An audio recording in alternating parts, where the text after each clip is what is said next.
La foto que estáis viendo ahora en pantalla fue publicada por una mujer en Argentina días antes de su muerte. En ella escribió una frase que hoy resulta imposible de ignorar: nací para ser libre y no para morir asesinada. Poco después, un vecino que la conocía desde hacía años entró a su casa y la atacó. Más tarde diría que la mató porque se resistió a que la violara. Todo ocurrió dentro de su hogar y frente a su hijo. Esta es la historia de cómo una frase terminó convirtiéndose en una advertencia que nadie escuchó. Hola a todos, soy María, bienvenidos a mi canal, bienvenidos a Archivo Criminal.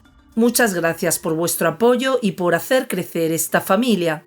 El caso que os traigo hoy sucedió en Argentina. Os invito a que me acompañéis a conocer los detalles de la historia y luego podéis dejar vuestros comentarios sobre el caso.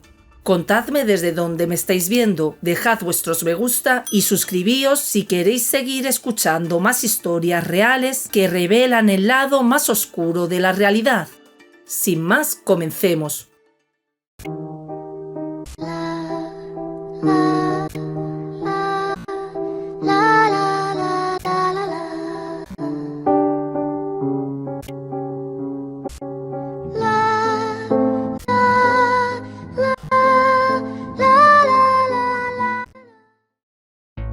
El caso de Dayana Bayay.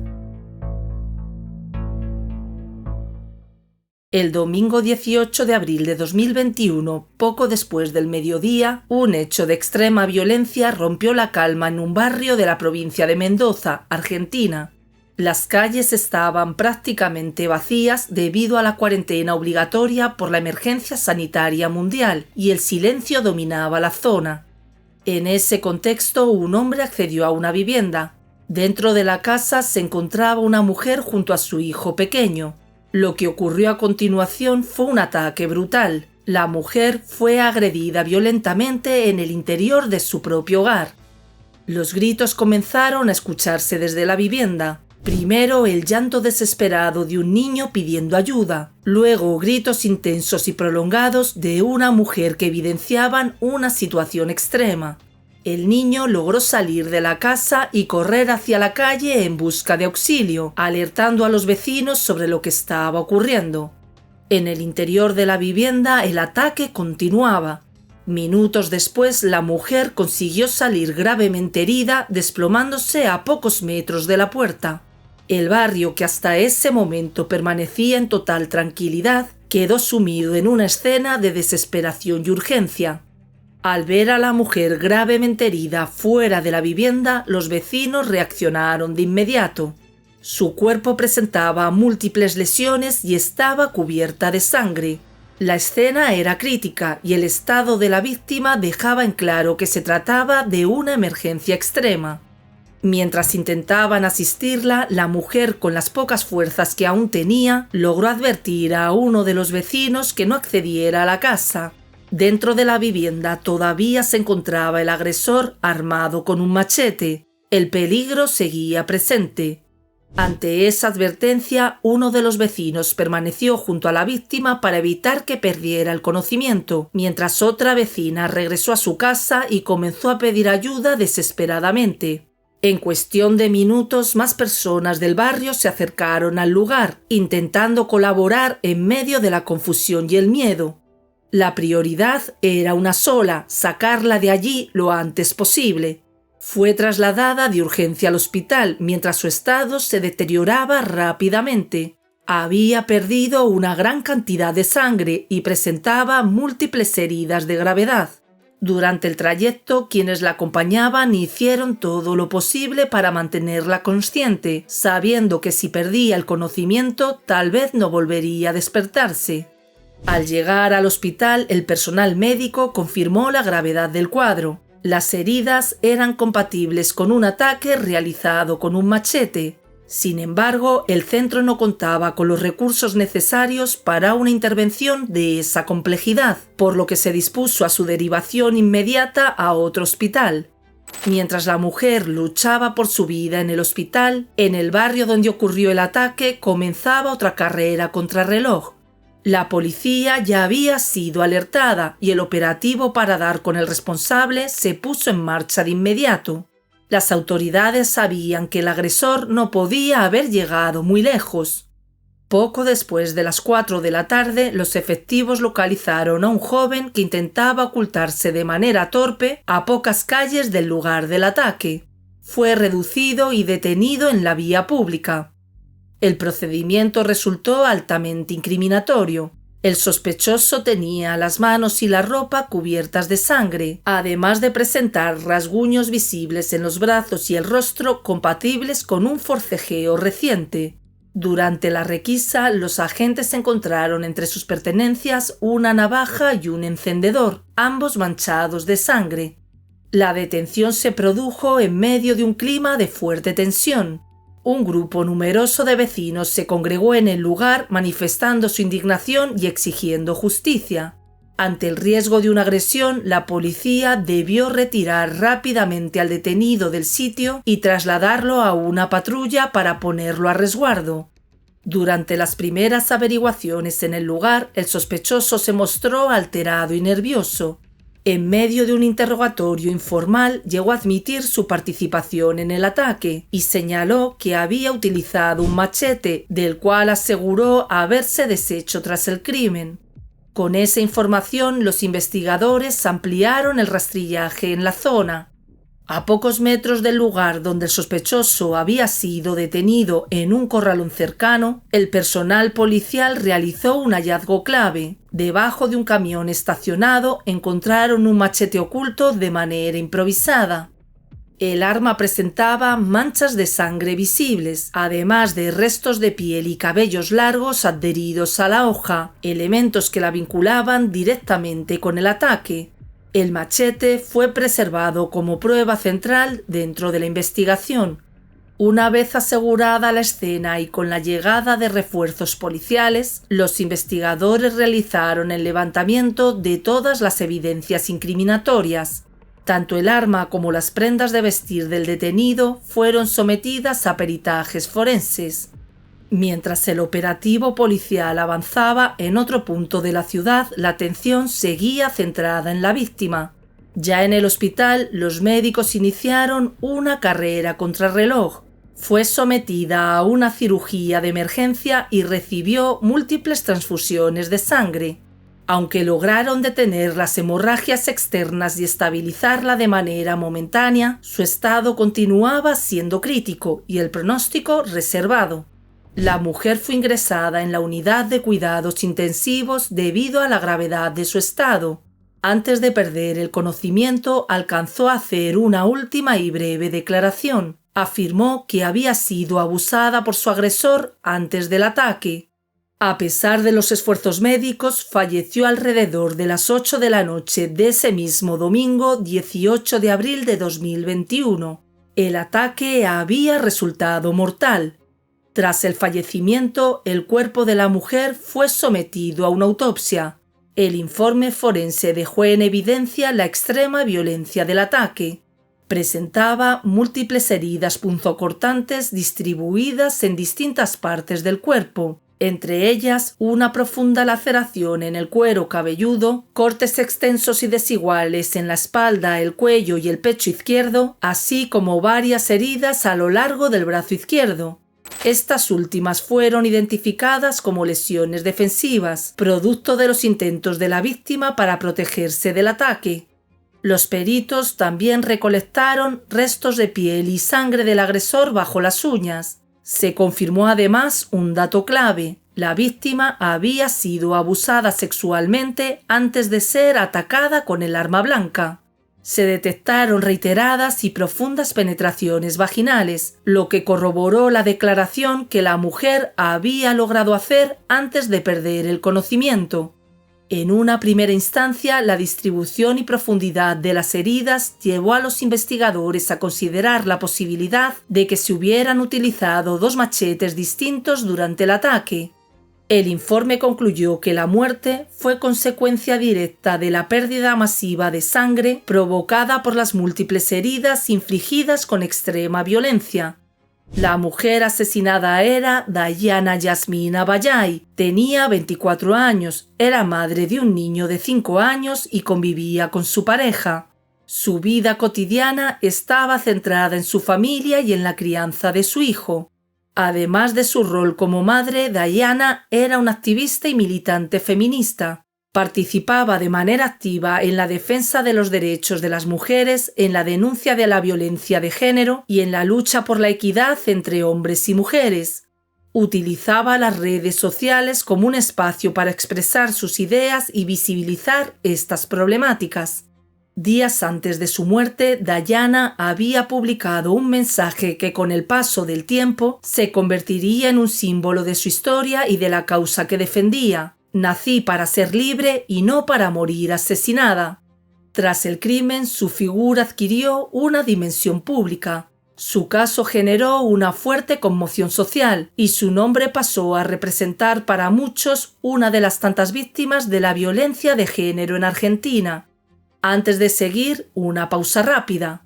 Si os gusta mi contenido, suscribíos y dejad vuestro me gusta. Me ayudáis mucho a seguir trayendo más historias como esta. Ahora sí, continuamos. Con las pruebas reunidas, la investigación se concentró en el hombre que había sido detenido horas después del ataque.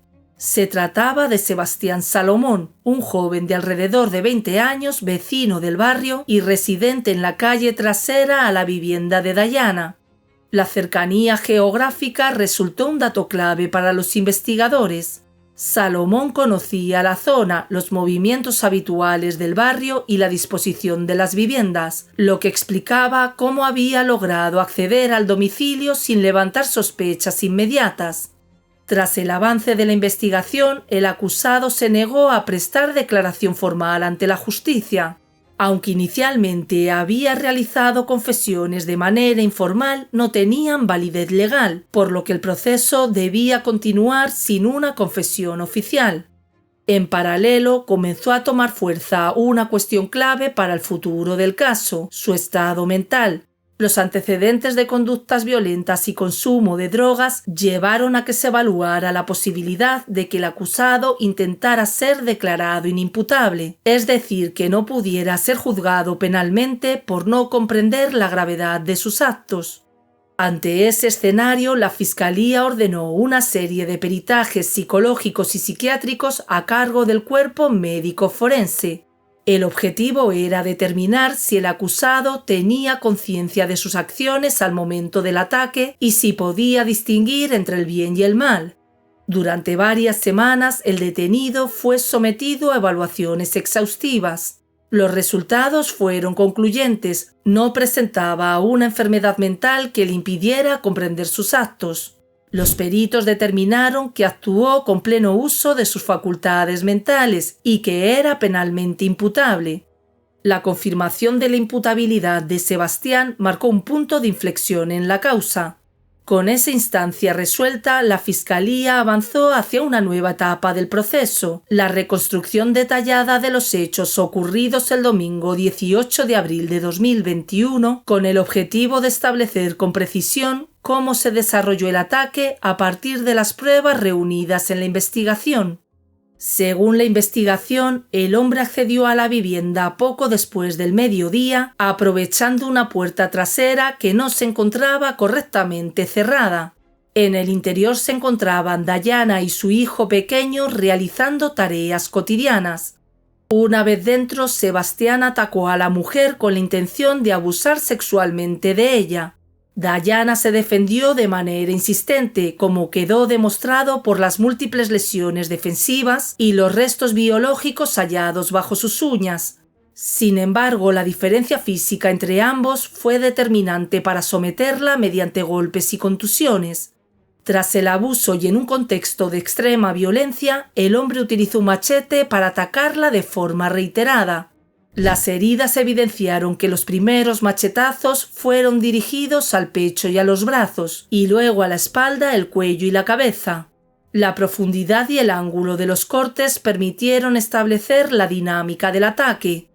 Durante el hecho, el hijo de la mujer que fue testigo de la agresión logró escapar de la vivienda y salir a la calle en busca de ayuda, acción que resultó clave para alertar a los vecinos y evitar que el ataque continuara. La reconstrucción permitió descartar la participación de más de un agresor y confirmó que el ataque fue cometido por una sola persona utilizando un único machete. Para los investigadores se trató de un crimen de oportunidad, con una planificación deficiente pero ejecutado con una clara intención homicida, evidenciada por el uso de un arma blanca de gran tamaño. Con estos elementos establecidos y el cuadro probatorio consolidado, la Fiscalía avanzó en la calificación legal de los hechos, encuadrando el ataque como un delito de extrema gravedad. El acusado fue imputado por homicidio criminis causa agravado por violencia de género, al tratarse de un ataque cometido por un hombre contra una mujer en un contexto de dominación y con una clara intención de matar. Esta calificación encuadró el caso dentro de la figura de feminicidio, considerado un delito de odio. A esa imputación se sumó el cargo de abuso sexual carnal mediante el uso de un arma blanca seguido de muerte, agravante que reflejaba la secuencia de los hechos y la violencia ejercida sobre la víctima antes del asesinato. La Fiscalía sostuvo que el crimen fue premeditado y ejecutado con alevosía, descartando cualquier atenuante. En base a estos elementos se anticipó que se solicitaría la máxima pena prevista por la ley, dejando claro que no habría margen para una condena reducida. Con los cargos ya definidos y el expediente listo para ser juzgado, el caso entró en su etapa decisiva. Ante un escenario probatorio claramente desfavorable y con el juicio oral próximo a comenzar, la defensa de Sebastián comenzó a explorar la posibilidad de alcanzar un acuerdo con la Fiscalía, consciente de que una condena severa resultaba inevitable. En una primera instancia, la defensa propuso una confesión completa del crimen, que incluía la reconstrucción detallada de la forma en que se ejecutó el ataque, presentada de manera oficial y por escrito, junto con una declaración de culpabilidad por todos los cargos. A cambio solicitó una pena que contemplara la posibilidad de acceder a beneficios como la libertad condicional. La Fiscalía rechazó de inmediato esa propuesta, considerando la gravedad de los hechos y el fuerte impacto social del caso. Con el paso de las semanas se sucedieron nuevas negociaciones. Una segunda oferta que incluía una confesión formal a cambio de una condena de 30 años de prisión también fue descartada. Finalmente, la defensa presentó una última alternativa. Una confesión completa en el marco de un juicio abreviado a cambio de una condena a prisión perpetua con la posibilidad legal de solicitar la libertad condicional tras cumplir 30 años efectivos.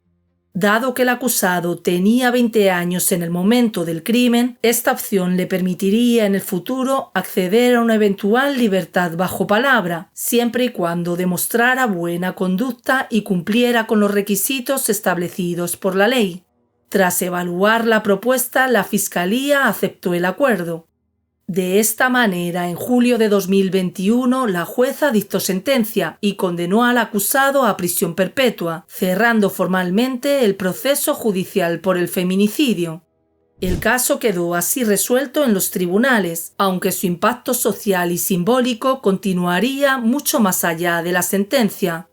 El crimen de Dayana Abayay se convirtió así en un caso emblemático dentro del debate sobre la violencia de género en Argentina. Aunque la causa tuvo una resolución judicial con una condena firme, el contexto que rodea este tipo de delitos siguió siendo motivo de preocupación.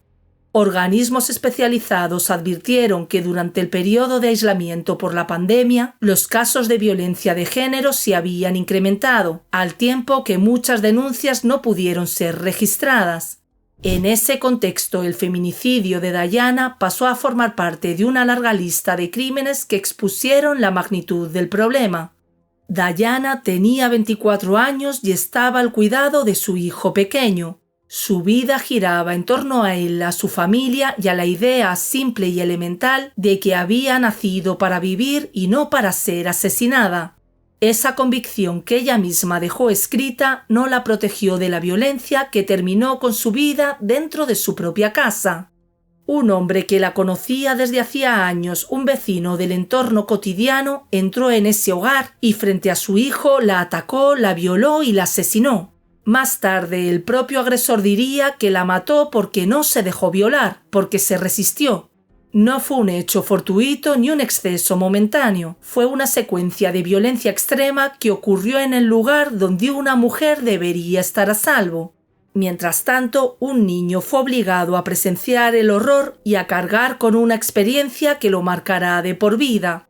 Ese mismo niño fue quien logró escapar y pedir ayuda. Su grito puso en marcha una respuesta que llegó cuando el daño ya estaba hecho. La justicia actuó después, como casi siempre, cuando ya no había nada que salvar. Y entonces queda la pregunta que incomoda, pero que no puede seguir evitándose. ¿Hasta cuándo se seguirá violando y asesinando a mujeres? ¿Cuántas más tienen que morir para que la violencia de género deje de tratarse como un problema ajeno, inevitable o secundario? El caso de Diana no es una excepción ni un accidente, es el reflejo de una realidad que sigue repitiéndose mientras la sociedad mira, reacciona tarde y vuelve a seguir adelante. Diana no murió por azar, fue asesinada, y mientras eso siga ocurriendo, el silencio también será una forma de violencia.